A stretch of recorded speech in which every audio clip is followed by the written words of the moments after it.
Gracias por escuchar otro episodio más de Empodérate de Chicanos por la Causa. ¡Empezamos!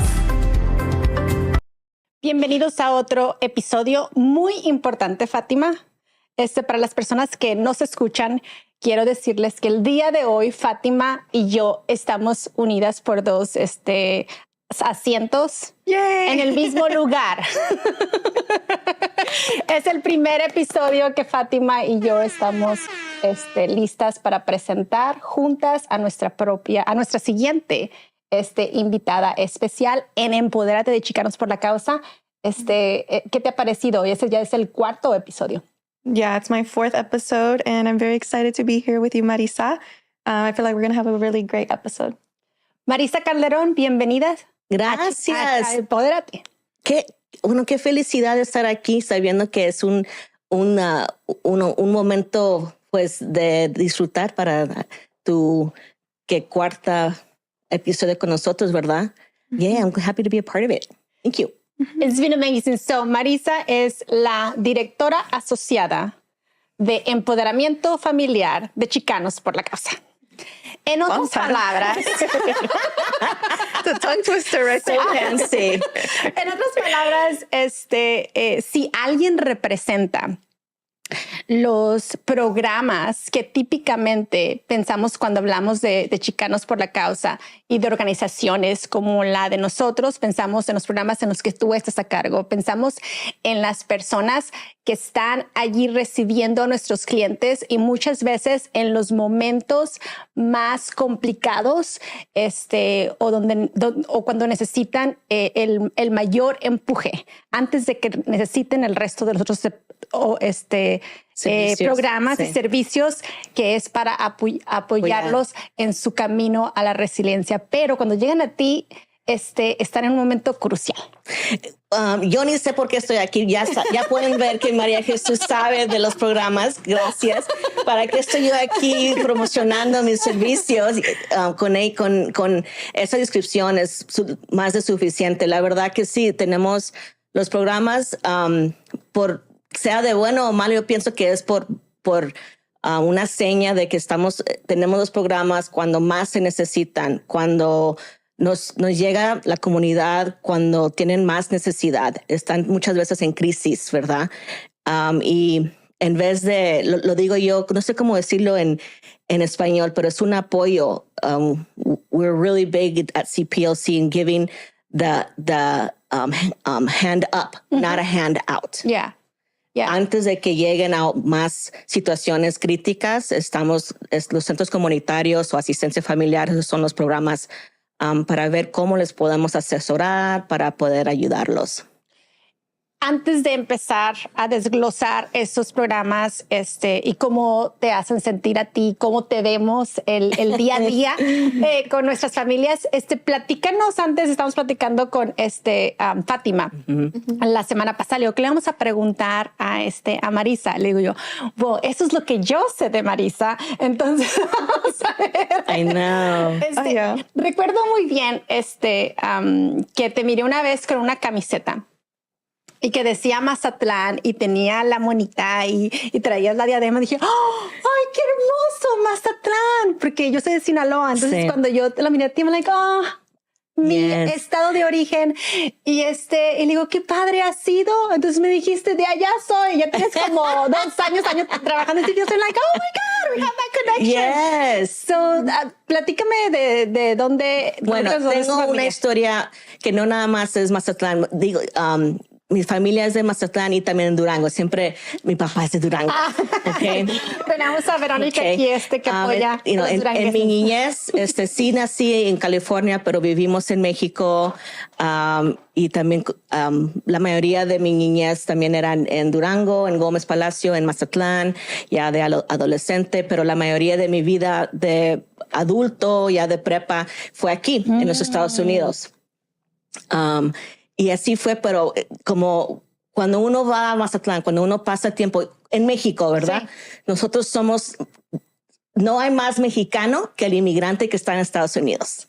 Okay, like you have so much pride of where your family is from, where you've been, what I always say, when I go back home, my home away from home, I'm not doing touristy things. Everyone's like, oh, you're going to go here, you're going to go there. I'm like, no, I'm just hanging out with my folks in our house and with our family and our relatives. And so I was just saying that my parents just got back. Mis papás apenas llegaron anoche con todo el tilichero, todas sus cosas y todo lo que nos trajeron, que el marlin, que la machaca, you know. No puede faltar la dividing everything up. And I'm like, I'm so excited. I told them, you know, les dije que iba a hacer esta entrevista porque yo acá para impresionar, le digo, pues mañana me van a entrevistar. You know, we still do that. So I think it's just part of that helps define my story, and that way I can connect with so many of our migrant and immigrant families when they're here, making the most of it, doing the best they can,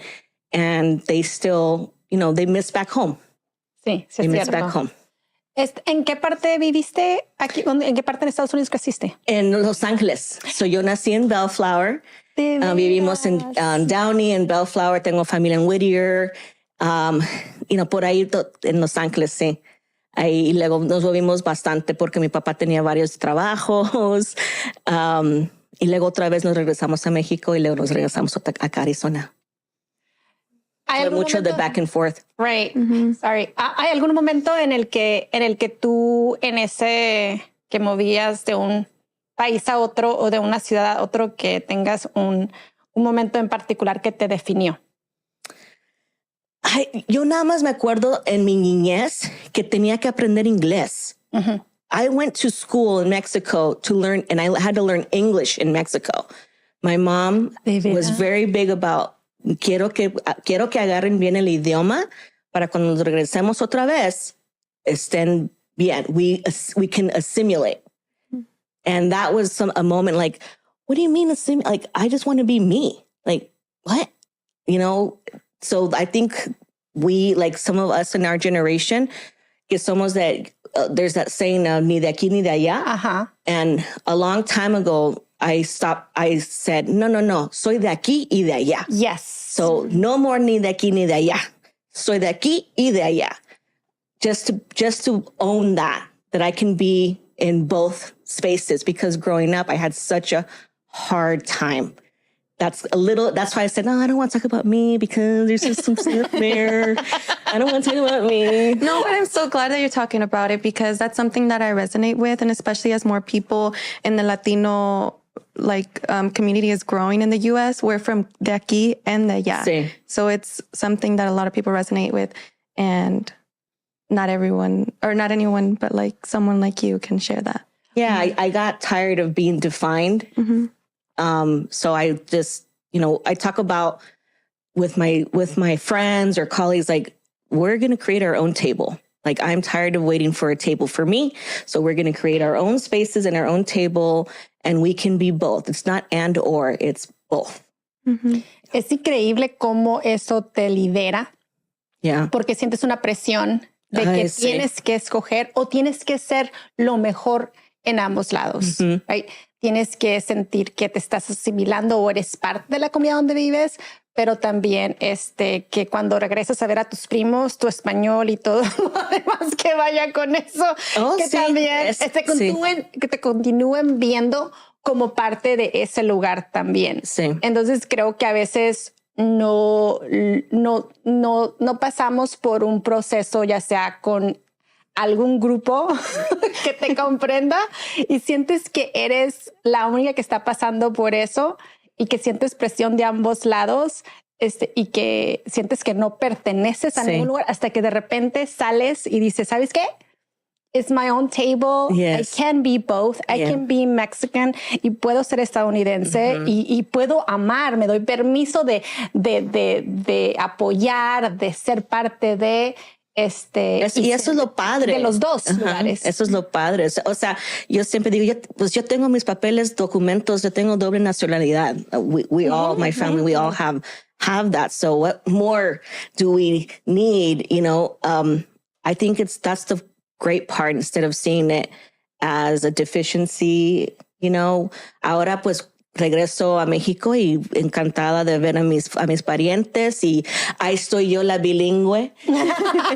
Ahora sí, ¿verdad? Ahora sí, ayudando en ciertas cosas, que información, o acá también, lo bueno que puedo conectarme con mi comunidad que tal vez no habla inglés y ahí más o menos. Y yo le doy muchas gracias a Dios que tengo esta experiencia porque también me ayuda a practicar mi español. Mm-hmm. Have you noticed that? Even if you're not fluent in English, I want to tell my young people, it's okay.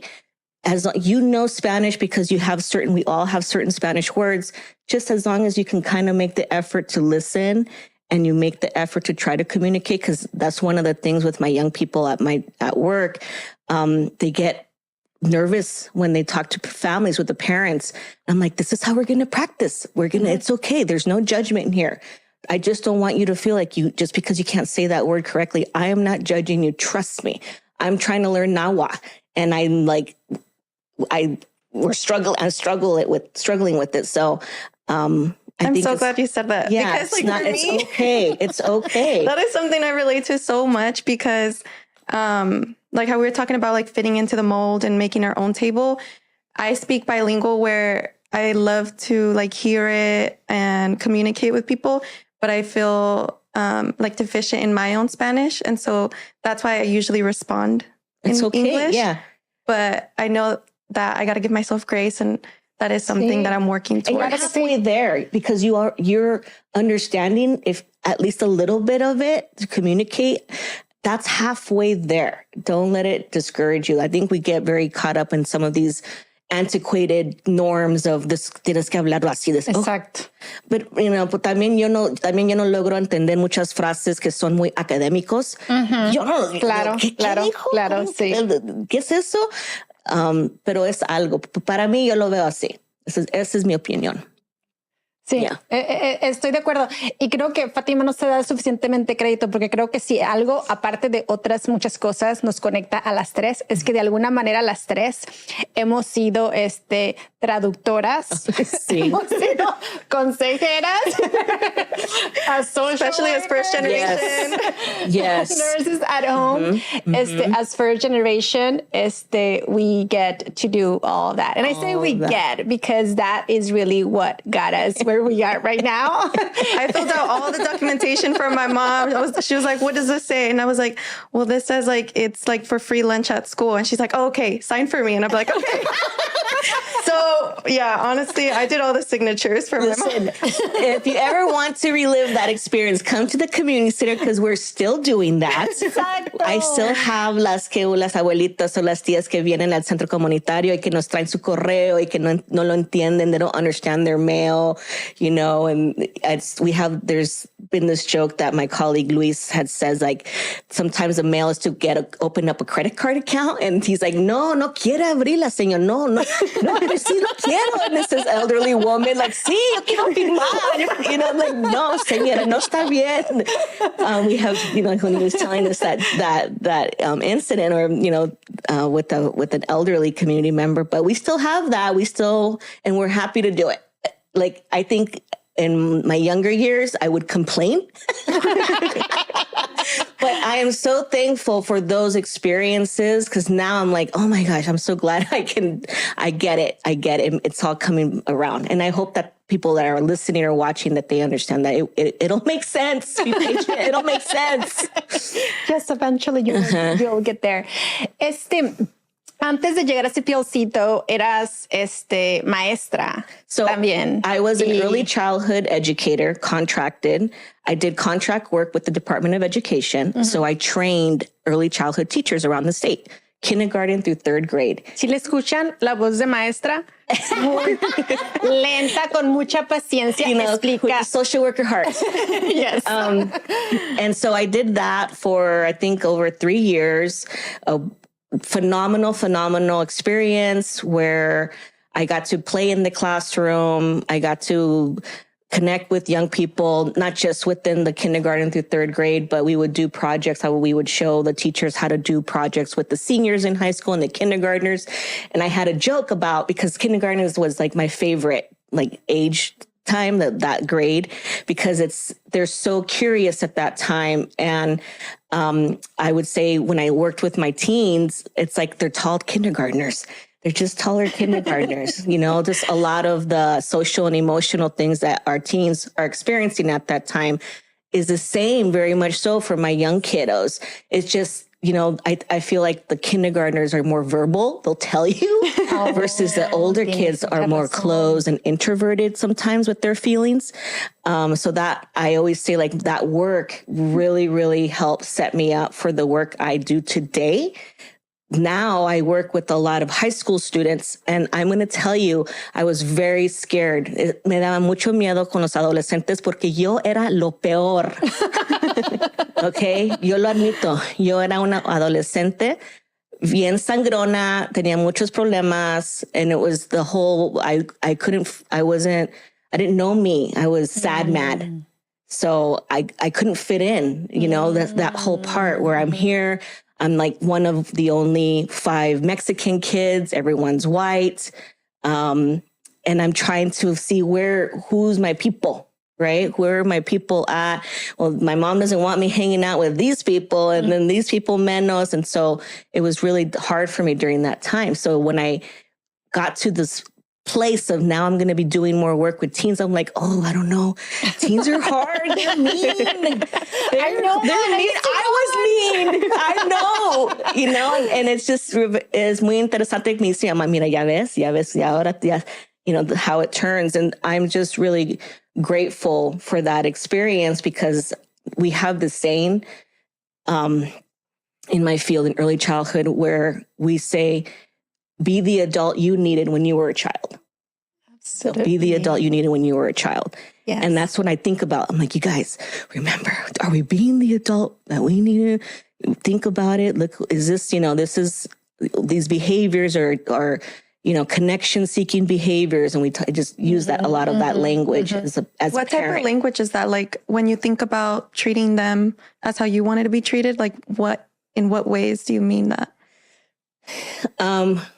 I think they deserve to be heard at where they're at. I think we can be really quick to dictate how they should be behaving. I always find it that I'm just trying to justify the why. Listen, this is why I need you to, in this space, we use this language. I try not to control things outside of, like, the community center is its own little, like, microcosm, like its own little community, right? And I say, okay, aquí en este centro nos hablamos así. This is how we show respect. I don't say nice. I say we're going to be kind, because nice can be abstract. I mean, we can go through a whole parenting thing, right?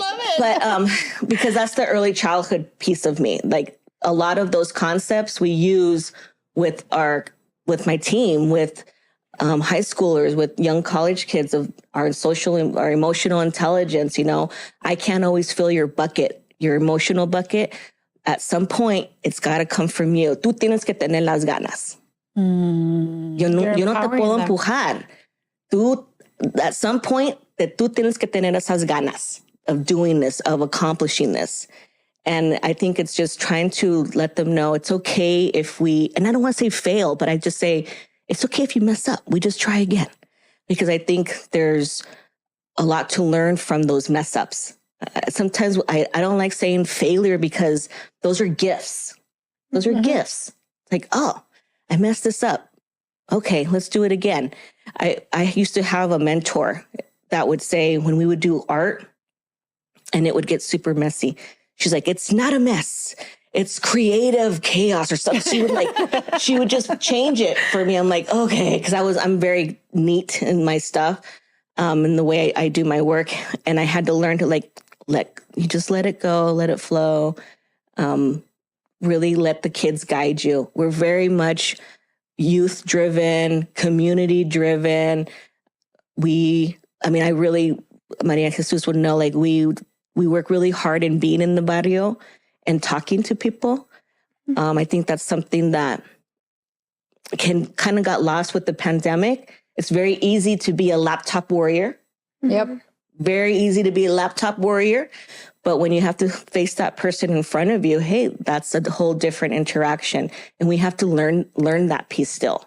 No matter how much virtual stuff we do, there's still something valuable about developing like our interpersonal skills. And I think that's, for me, that's really been something big with my young people that we work with. Because a lot of them come through our community centers, through internships, people that are already maybe in college that want that get some community hours, parents that need help communicating with their teens, just the programming that we do as well. Mm-hmm.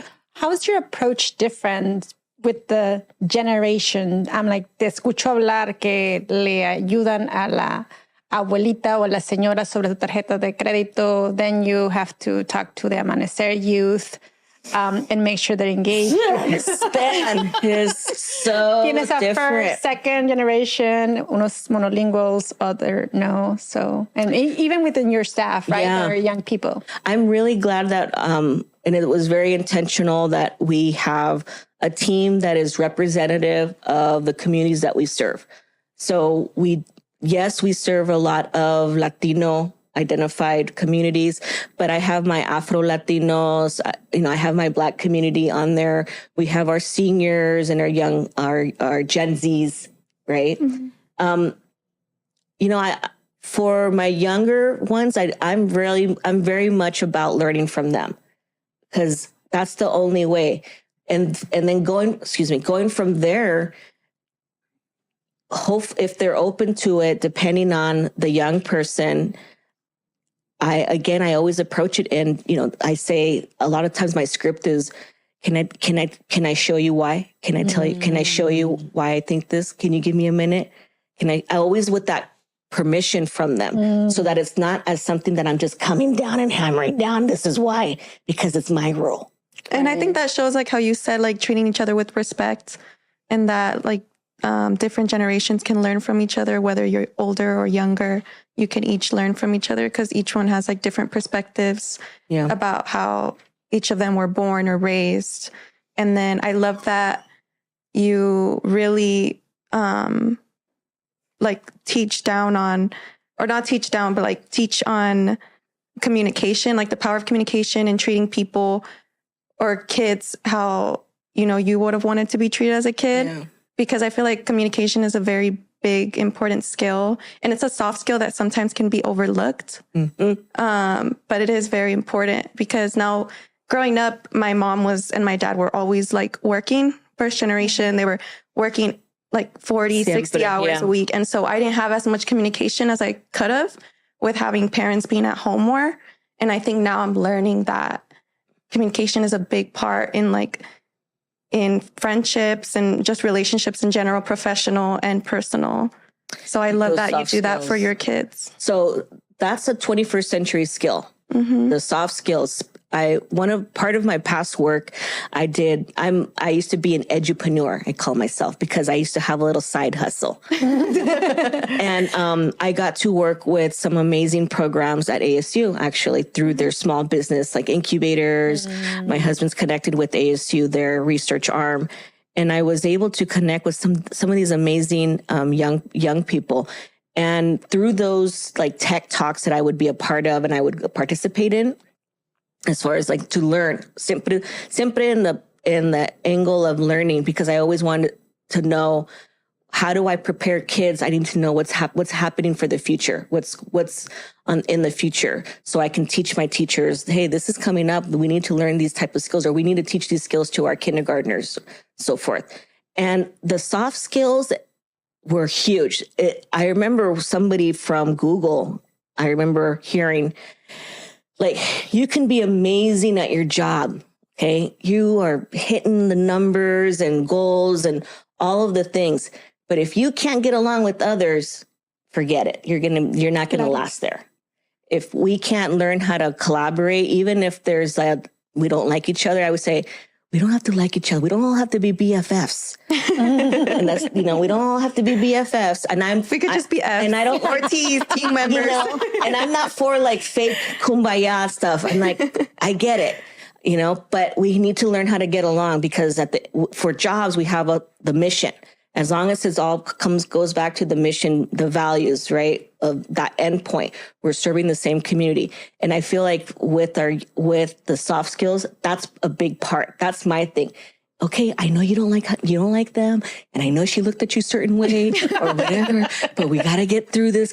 What can we do to help us, get along? As for me, I always say, okay, so you got it out. You don't like each other. Great. We're being honest. Okay, well, let's figure out how to work together. Like, I'd rather that be put up front for me than the guess. Like, what's going on? Why? Then let's just put it out in front and be honest. I'm not saying that I'm going to be okay with it. I'm always going to figure out what can we do to help them get along, because that's a skill that we have to have. You're not always going to get a choice who you work with in the future. And I feel like there's some folks maybe doing some of this solo hustler work, or they think that they don't have to work with certain people. Guess what? Unless you have $1 million idea, maybe, but there's always going to be those circumstances. We just have to learn how to do that, how to cooperate with each other. It helps build character as well, right? It's also empowers you that you are able to navigate different situations with a diverse group of individuals wherever you find yourself. And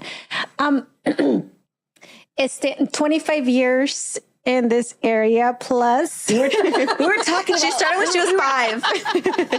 We were talking about that, and I was I was like, oh man, that means I think I'm bothered by that, because then I have to. Then people know that I'm like approaching my 50s and stuff, and I'm like, I don't like it's my age, and that's just kind of where I'm at. Like, okay, we have 50s are the new 30s, 30s are the 20s, and I'm totally cool. I tease. I totally tease. I was just sharing, like, yes, I've been in the social service. Like, I've been in this industry for a long time.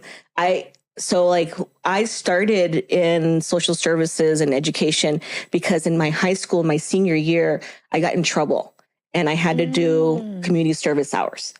And without disclosing too much, without exposing yourself, without exposing myself, my parents didn't really know. I was already an adult my senior, the senior when I graduated, and so I did community service hours, but that was in combination with like a service project I had to do for school. And from there, and I still see her, Michelle Dueñas, my first mentor at the Boys and Girls Club. So I started like that. And then that's just kind of how I ended up getting involved in like nonprofits and grassroots work and working with youth and families and amongst all of the other little trouble stuff I would get into as well. But from that, I was volunteering. I did work at the school district. Back in the day, we had ESL, English as a Second Language. They had technicians back then to help translate in the classrooms. And I got in like that, and it just kind of snowballed from there. Oh, so it all started from you getting in trouble to your career, your life. Yeah. You dedicate your life to. That's why I was like, I was really awesome when I was a high school kid. Oh, era tremenda. It just shows how everything happens for a reason. Yes. And it's like another reason why my mom would, like, any chance she got, I get it. She was working a lot. Me mandaba de regreso a Mexico. Te vas con tu abuela. And I'm like, para que te corrija. And I was like, okay. And I loved it, I played like I hated it, but I loved it. I got to go, who doesn't want to go back to Mexico and have fun and do the fiestas and all the things. Es cierto, ¿verdad? Y estar gozándola de allá. Y la comida también. And everything's cheaper, so I would think I was more wealthy, because then right here I have $1 and I go to the Cali store and you're like, I know your money will last longer. But then if you get pesos and then you go to the candy store, you're like, oh my God. Yeah. I can buy so much more. So aparte de, your experience in social work education, siempre te he visto como an advocate above all. O sea, cuando quiera sea que ha habido la oportunidad de que estamos conversando, it's always like, but what's going to happen with my families? How are we going to support our families? Yeah. And what's going to happen with the situation now? Because it's going to impact, their surrounding. I know that. So how do you feel that voice in certain aspects. And as you've seen in your career, it's so important to have that at your own table or when you're pulled into a table. You know, I reflect on that question and when you guys were asking me, because I remember before I just didn't feel like saying anything, right? Like, it's not gonna help. But now I feel like it's any little small increment of progress is progress. So even if, you know, when I advocate, I'm like, ay, pero qué va a pasar con mis familias? Even if it's a small change of progress, I think that I take that as a little win, or it's on notice. Okay, I wasn't able to change it, but I put them on notice. Someone's watching and someone's holding them accountable. That's how I look at it now, is that I'm absolutely going to be I'll be a self-proclaimed fierce advocate for my families, for my youth, because amongst the work I can do, that's the minimum I can do, is use my voice, use my energy, my circumstance, the privilege where I'm at now, to bring attention to certain, you know, issues that we need to address. And if it can't be addressed, okay, but I just want to know why. Why can't we address it? Because at the end of the day, oftentimes, at least in my work, I will hear about things, you know, when you're in the barrio at our centers, or I just was at my family assistance office, and our doors are always open. I will hear about the good and the bad and the ugly in our lobby. And I'm like, okay, this is like the 10th one that we hear about this. What is going on? How can we address this? Because I do think it's important to use the CPLC reach for us, the Chicanos Por La Causa. We're so blessed. I want to honor this entity. It is a 54 plus legacy entity. I don't think a lot of our young people realize that. I feel like we have I don't want to say burden, but responsibility. We have a responsibility to so much of the movimiento that got us to this place.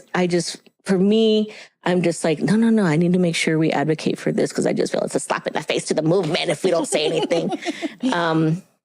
So that's kind of how I take that. I do my best to advocate where I can. Is it working? I think so. I don't know. And in my small little world, I feel I'm going to say it is. People will let me know if it's not, or I need to do more, and that's what I'm here for. I think that's where change happens, though. Like, sometimes we feel so overwhelmed by some of the things that are happening. So I always say, well, let's start small. What can we do right here? Mm-hmm. What can we do in our little community first? Who do we need to call? Who can we bring attention about this need, this issue? Because as much as we try to pretend that we can be silent, we're also connected. So what would you tell people that are considering joining social service? Run! What is it that what advice would you have appreciated before diving in yourself completely? And did you think you were going to be here 25 plus years? Not here necessarily. What's interesting is that when I was doing like coursework at school, like I used to be in Mecha back in the day. And I knew about CPLC through that work. And I always was like, man, I wish I need to figure out, like, how do I get there? But I felt like I wasn't, ¿cómo se dice? I was not enough. Oh, wait, so did you manifest? Yeah. Being part of CPLC? I don't know about but I knew I wanted to do some type of advocacy work. I needed to figure out how to do advocacy work. But you had envisioned yourself being part of some CPLC? Type of Chicano, some type of that, because I was just, everything around me was just starting to tie it more and more where I needed to be. And as much as I was like, no, I'm not good at that. No, I'm not enough. Or, it just kind of ended up where somebody said, oh, look at this position's opened up. This is you, Marissa. This is all you. So when I was doing Mecha and stuff, I actually would learn about CPLC more so because Andres was one of my best friends, his uncle. Fíjate. No lo quiero descubrir, Andrés. Siempre le digo que es el empleado número 2. Sorry. But Andres has been his CPLC for over 30. Yeah. Yeah. And I remember this work, and one of my teachers that I worked for, she used to always tell me, I did like some school hours or whatever for credit at the public schools. And she used to always tell me, Marissa, we're going to go do the great protest, or we're going to go hang posters. And so that kind of also, and then in my early childhood field, there's an agency called First Things First. Mm-hmm. And before it was First Things First, I was part of the committee that started it.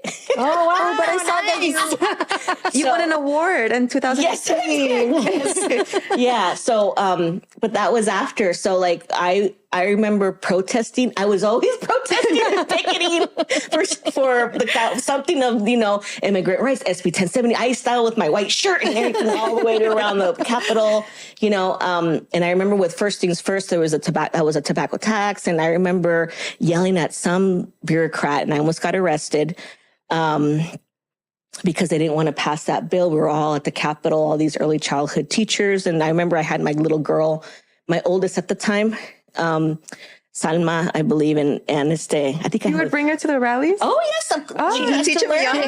She has to learn, and it wasn't like dangerous. Okay, my husband's like, no, you cannot take Valentina over there. So that kind of, I've always been very passionate about just the advocacy and vulnerable children, especially children. There's this whole thing about children have rights too, and they deserve to be in a community free of violence, right? I want to thank you. So I know we can go on and on. So thank you. No, I want to thank you for picketing that day. I want to thank you for speaking out that day. My daughters were proud benefits of First Things First. The childcare where they went is across the street from our Central Park now. So did my siblings. So thank you again. Yeah. And it's amazing the level of care. La instrucción en general que les daban, cómo los preparaban realmente, los preparan a estos niños para empezar kinder and then take off from there. Saber que había este currículum que seguir, que había ciertas accountabilities, so there are certain expectations also from parents as well. But thank you so much, because that helped my daughters, who's now in a freshman high school. That's so and cool then to hear. So, and yes, and they loved that place. And First Things First was always very accommodating in providing different parent education for us as new parents as well. So it's really helpful. So thank you for advocating. Thank you. That's so cool to hear. Yeah. I mean, there was other people, but I was part of that. It's the local Valley of the Sun, like that's what it's called, the chapter for Phoenix. That it was a crazy idea, and I'm just like, wow, look at how it's just boomed, and it's really it shows that we should think of kids as people, and I think sometimes we forget that, even our teens. Es cierto. And then even adults, we're still kids. So it goes both ways. Like I'm a kid at heart, will always be. So speaking of kid at heart, conociendo todo lo que pasa en un centro comunitario. Yeah. Con todas las cosas que tienes que absorber, like a social worker, and then like a manager. What do you do for fun? Oh, I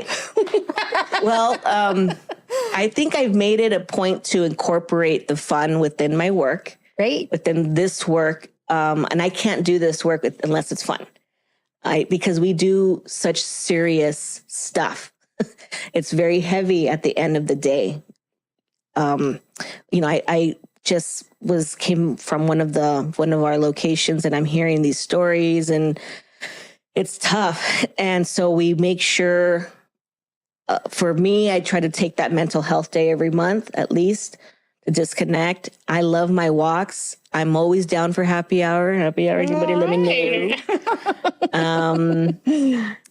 Golfing? Are you down for golfing? Oh my gosh, Maria Jesus. If you want to take me golfing again, I will be down for golfing. Yes. That was super fun. Now I totally understand the hook now. No, después es que Marissa y a mí nos tocó ir al primer torneo de Latina. Sí, no, sí. Latina, anyway. Latino Strong. Latina Strong. And we were like, together, like, oh, I guess we're partners. Like, do you know? I don't know. I mean, like, do you know? I don't. The two people are put together. Big mistake right there. All right, then let's just have fun. Y después miré como un meme, así como que I'm the golfer that comes in just for the fun of it. Not because I know anything.